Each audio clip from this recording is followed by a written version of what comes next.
खट्टा खाने वाली चुड़ैल। रात को अचानक राधिका मौसी को किचन से कुछ गिरने की आवाज आई।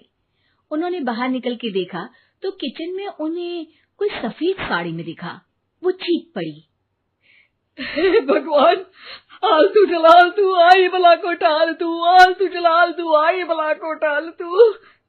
राधिका मौसी को चीखते सुनकर श्रवण बाहर आता है भागते हुए।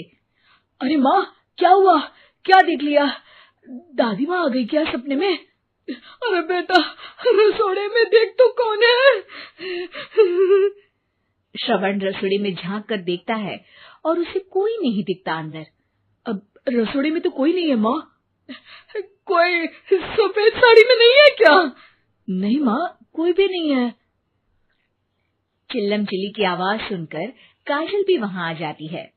अब क्या हो गया माँ जी? अरे बेटा, रसोड़े में एक चुड़ैल थी सफेद साड़ी में। अरे क्या कर रही थी वो अंदर? अरे बताया नहीं, कल आएगी ना तो पूछ लूंगी। चुड़ैल जी, आपका क्या प्लान है? माँ जी, रात बहुत हो गई है, आपने कोई बुरा सपना देखा होगा, चलिए सो जाइए। राधिका मौसी सोने तो चली जाती है, पर उनको रात भर नींद ही नहीं आती। वो कुछ भी उलझुल बातें सोचने लगती है। कहीं चुड़ैल की वजह से तो घर में टेंशन नहीं हो रहा, कहीं उसी की वजह से तो वो दादी नहीं बन पा रही। सुबह जब राधिका मौसी रसोड़े में छानबीन करती है तो पाती है कि नींबू का अचार गायब है। चुड़ैल नींबू का अचार ले गई, मुझे तो ठीक नहीं लग रहा कुछ। चुड़ैल को भी पता है कि जिंदगी का असली मजा तो खट्टे में ही है। राधिका मौसी झट से श्रवण को फोन कर देती है। बेटा, मुझे समस्या समझ में आ गई है, हमें एक तांत्रिक की जरूरत है। अरे क्या बोल रही हो माँ, तांत्रिक की क्या जरूरत है? आप पूजा पाठ तो कर ही रही हो ना। आलतू जलालतू मंत्र सारे फालतू जैसे कुछ मंत्र पढ़ो, चली जाएगी अपने आप चुड़ैल। अरे नहीं बेटा, कभी चुड़ैल को कम नहीं समझते। अरे तुझे पता भी नहीं चलेगा कि कभी वो छल करके काजल की जगह घर की बहू खुद बन जाएगी। क्या माँ, कुछ भी बोल रही हो? कहाँ काजल और कहाँ चुड़ैल? वैसे एक बात बताओ, काजल को अगर गाने के लिए बोल देना तो चुड़ैल काजल की आवाज सुनकर घर तो क्या, धरती लोग छोड़कर चली जाएगी। तुम ना पढ़े लिखे बच्चे हर चीज को मजाक समझते हो। तुम रहने दो, मैं खुद ही तांत्रिक को बुला लेती हूँ। अच्छा सुन, शाम को इमली लेके आना। क्या है कि चटनी खाए बहुत दिन हो गए है ना? नहीं माँ, इमली तांत्रिक से ही मंगवा लो ना, आटा वगैरह भी उसी से पिसवा लेना। देखो मुझे काम करना है। श्रवण रात को कई तरह की सब्जियों के साथ माँ के कहने पे चटनी के लिए इमली भी ले आया था, लेकिन राधिका मौसी के दिमाग में अलग ही फिल्म चल रही थी। उन्हें अब सिर्फ शक ही नहीं यकीन होने लगा था कि शायद चुड़ैल ने श्रवण पर अपना जाल बिछा दिया था, जिस वजह से श्रवण उनकी बात ही नहीं मान रहा था। पर कोई नहीं, आने वाली रात में राधिका मौसी खुद तैयार हो गई चुड़ैल को पकड़ने के लिए।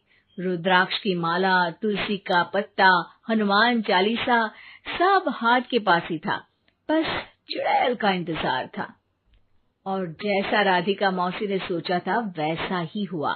वो चुड़ैल उस रात भी आई, पर वो राधिका मौसी से तेज निकली और राधिका मौसी के उससे पकड़ने के पहले ही वो भाग खड़ी हुई। जरूर बहू पे साया है उस चुड़ैल का, तभी तो श्रवण के कमरे में गई है। और अगली सुबह राधिका मौसी पिछली रात हुए हमले में किन चीजों का नुकसान हुआ उसका हिसाब लगा रही थी। उनके खेमे से एक आम के अचार की शीशी भी गायब हो चुकी थी और वो इमली भी जो कल श्रवण लेकर आया था। राधिका मौसी इस बारे में सोच ही रही थी कि श्रवण जल्दी से रसोड़े में आकर दवाइयों की पोटली ढूंढने लगता है। अरे बेटा, क्या हो गया? अब माँ, वो काजल की तबीयत खराब है, बहुत घबराहट हो रही है उसे।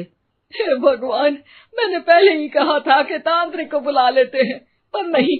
अब देखो, उस चुड़ैल ने काजल को अपने वश में करना शुरू भी कर दिया है। हालांकि श्रवण भूतों में विश्वास नहीं करता था, पर अब वो भी डर जाता है। और राजी हो जाता है एक तांत्रिक को बुलाने के लिए। कुछ ही घंटों में तांत्रिक आ जाते हैं और राधिका मौसी तांत्रिक जी को सब बता देती है।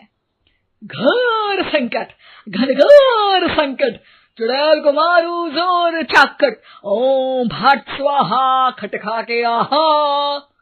अरे ये क्या मंत्र है? मेरे खुद के ओरिजिनल मंत्र है, कल रात को ही लिखे हैं, अच्छे लगे तो दाद चाहूंगा। एक और मंत्र सुनो।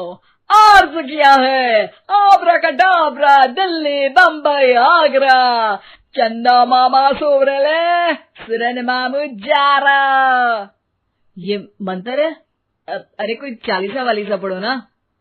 वक्त कम है, 40 नहीं पड़ेंगे, 20-25 में काम चलाना पड़ेगा। अलग निरंजन जाके लंदन, मुफ्त का मंजान घिस मेरे नंदन। अरे जल्दी करो तांत्रिक जी, जल्दी करो। तांत्रिक अपने उल झलूल मंत्र पढ़ने लगता है। श्रवण को तांत्रिक पे शक होता है। वो अपने एक डॉक्टर दोस्त को कॉल कर देता है ताकि कोई अनहोनी हो तो इमरजेंसी में चीजें मैनेज हो जाए। तांत्रिक धुनी रमाता है, जिसकी वजह से कमरे में काफी धुआं हो जाता है और जिसकी वजह से बहू की घबराहट बढ़ जाती है। अब भागेगी चुड़ैल। हाँ। बहू खांसते हुए धुएं से बचने के लिए बाहर चली जाती है। अरे भाग रही है, भाग रही है। पीछे पीछे श्रवण भी जाता है। बहू एक सोफे पर बैठ जाती है। तभी डॉक्टर दोस्त आ जाते हैं और श्रवण को पानी लाने के लिए कहते हैं। थोड़े चेकअप के बाद डॉक्टर कहते हैं, मेरे हिसाब से जाप का काम पूरा हो गया है। क्या मतलब? अरे कुछ भी नहीं माँ, कोई चुड़ैल नहीं है, खुशखबरी है, अब दादी बनने वाली है। मगर वो सब अचार के डब्बे।